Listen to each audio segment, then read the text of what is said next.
Dear students, आज से हम बेसिक वर्टिब्रेट एंडोस्केलेटन का जो प्लान है उसके बारे में जानेंगे।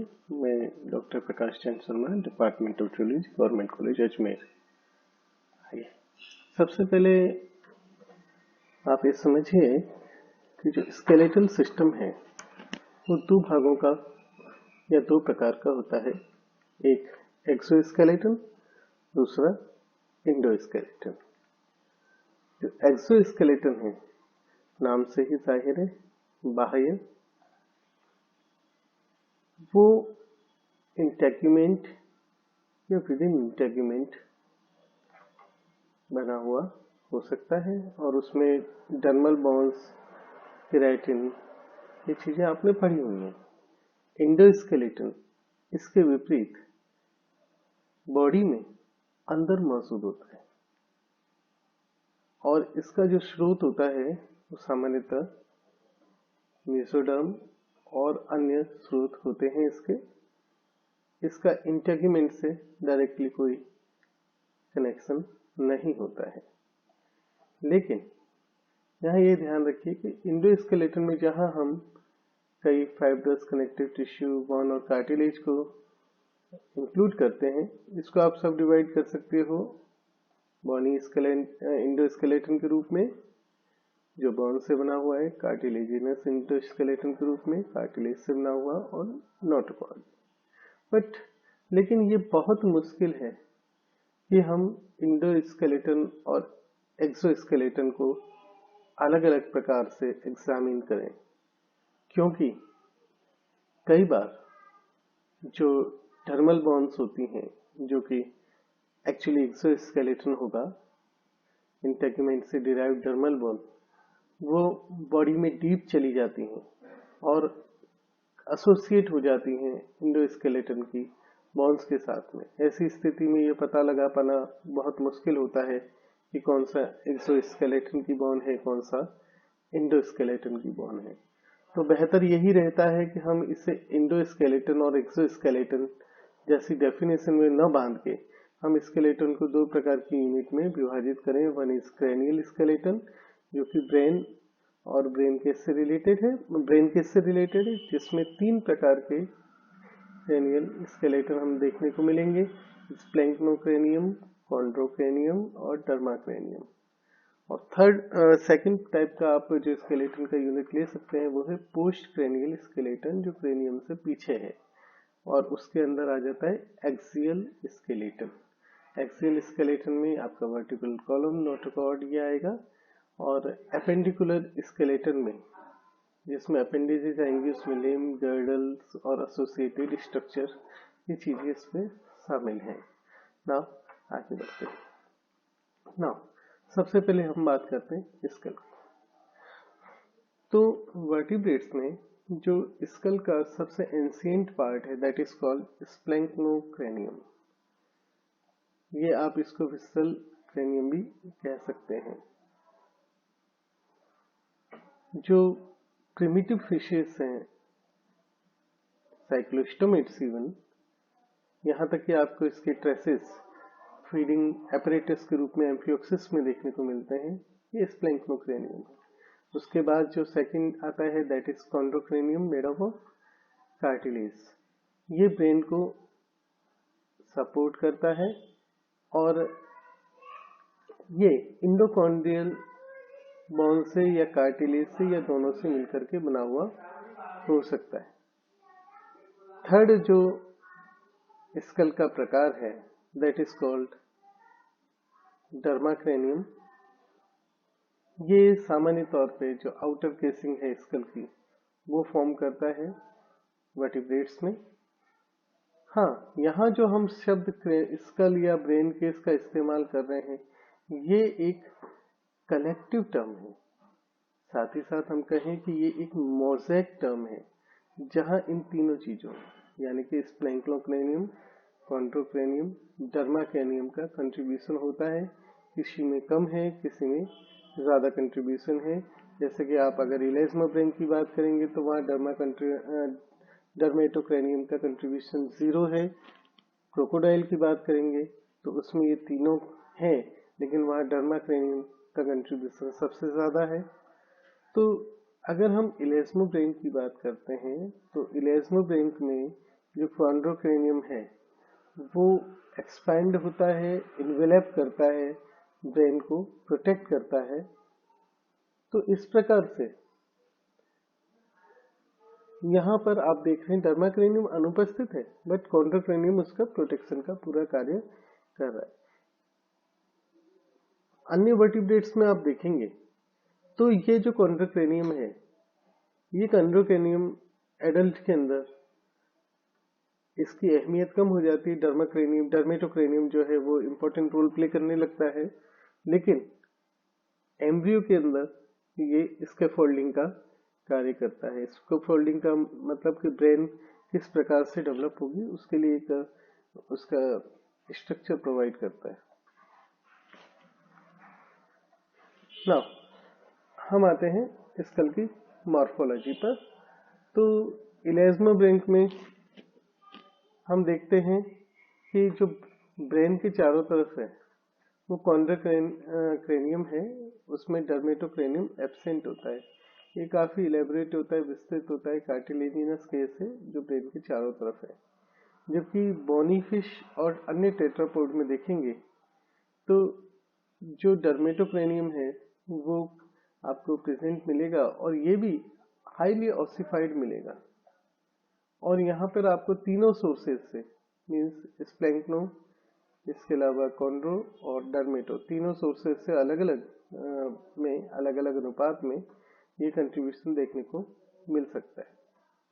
तो ब्रेन का जो इंडोस्केलेटल प्लेटफॉर्म है, ब्रेन के अंदर का स्कल का, हम ब्रेन नहीं कहेंगे इसको, स्कल कहेंगे। स्कल का जो इंडोस्केलेटल प्लेटफॉर्म है वो कई सारी स्फेनोइड बॉन्स के असेंबलीज का परिणाम है। ये माना जाता रहा है कि इंडोस्केलेटल प्लेटफॉर्म जो ये ब्रेन के अंदर मौजूद है ये एक्चुअली वर्टिब्रल कॉलम के ही एक्सटेंशन से बना हुआ है। तो यहाँ पर कई वैज्ञानिकों का मानना है कि यहाँ सेगमेंटल अरेंजमेंट है, उसके बारे में हम बात करेंगे। और उनका ये मानना है कि इस सेगमेंटल अरेंजमेंट में जो ऑक्सीपिटल बोन्स हैं वो इस स्फेनोइड प्लेटफॉर्म का एंड बनाती हैं। ये ऑक्सीपिटल बोन्स 4 प्रकार की पाई जाती हैं: बेसियो ऑक्सीपिटल, सुप्रा ऑक्सीपिटल और पेयर में मौजूद एक्सो ऑक्सीपिटल्स। ये ऑक्सीपिटल जो ब्रेन केस है उसके पोस्टीरियर वॉल को क्लोज कर देती हैं, सिवाय एक बड़े होल के जो कि फोरामिना मैग्नम कहलाता है, जिसके थ्रू स्पाइनल कॉर्ड रन करती है। और यहाँ पर 1 या 2 आर्टिकुलेटिंग सरफेस जनरली बेसियो ऑक्सीपिटल पे मौजूद होती हैं, जिससे वर्टिब्रेस आगे की जो हैं वो आर्टिकुलेट कर सकती हैं। ये ब्रेन का एक जनरल स्कीम है। यहाँ आप ये सेगमेंटल अरेंजमेंट देख रहे हैं, nasal, this is nasal, frontal, parietal. यहाँ पर ये आप ऑक्सीपिटल देख रहे हैं, सुप्रा ऑक्सीपिटल, एक्स ऑक्सीपिटल, बेसी ऑक्सीपिटल, दिस इज स्फेनॉइड, बेसी स्फेनॉइड। तो ये सारी की सारी ऑर्बिटल, ये सारी की सारी एक बेसिक आप इसको कह सकते हैं कि ये स्कल का एक अरेंजमेंट है जो कि देखा जाता है। ये रूफ की हैं बॉन्स और ये फ्लोर की बॉन्स है। आगे हम बढ़े तो स्कल का जो आर्टिकुलेशन है वर्टिब्रल कॉलम के साथ में वो ऑक्सीपिटल कॉन्डाइल्स के माध्यम से होता है। यहाँ इम्पोर्टेंट बात और है कि इसी स्कल में धसा हुआ मौजूद एक पार्ट और होता है, that is called otic capsule, जहां पर कि ईयर या हम कहें कि जो सेंसरी सिस्टम है सुनने से रिलेटेड वो मौजूद होता है, और ये पोस्टीरियर पार्ट में होता है ब्रेन केस के। ज्यादातर वर्टिब्रेट में ये जो इंडोस्केलेटन एलिमेंट है,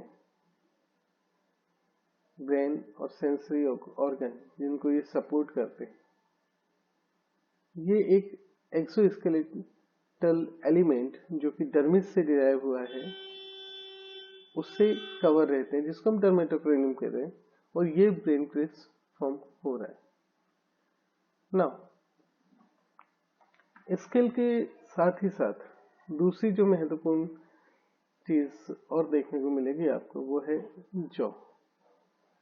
तो अपर जॉ की पहले हम बात करें तो upper jaw consist of endoskeleton पैलेटो quadrat.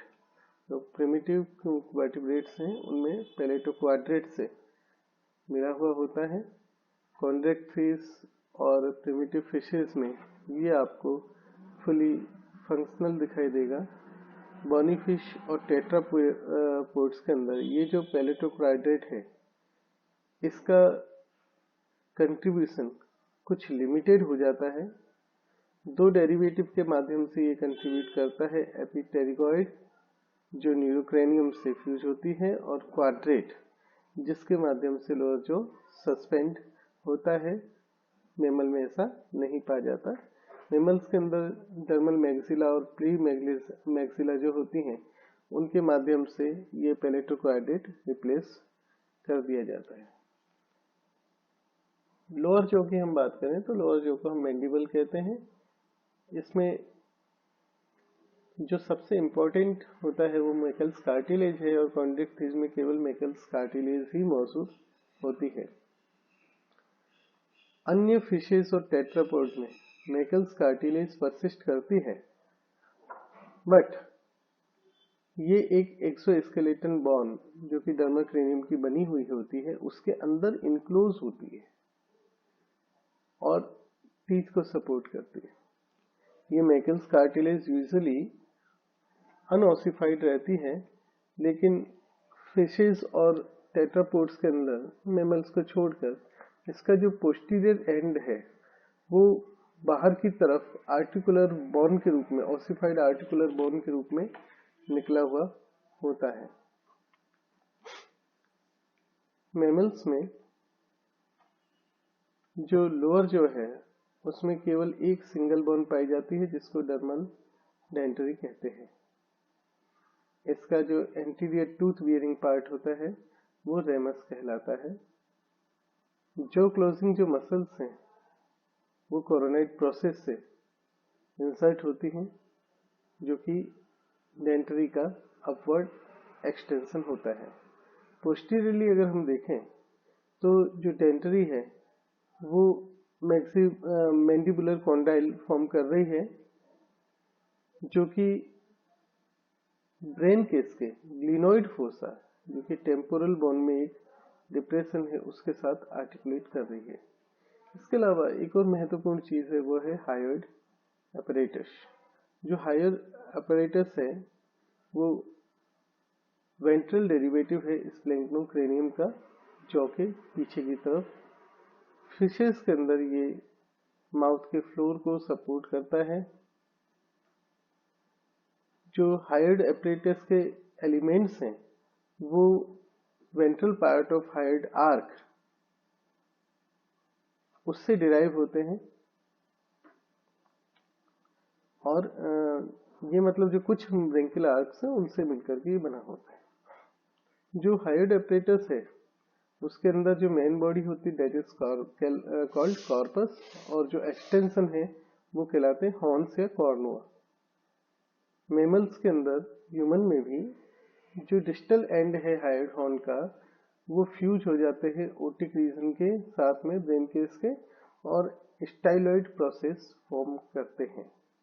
तो यहाँ हमने जनरल स्ट्रक्चर की बात करी। अब हम नेक्स्ट स्टेप पे बात करेंगे कि विभिन्न ग्रुप्स के अंदर ये किस प्रकार का होता है। धन्यवाद।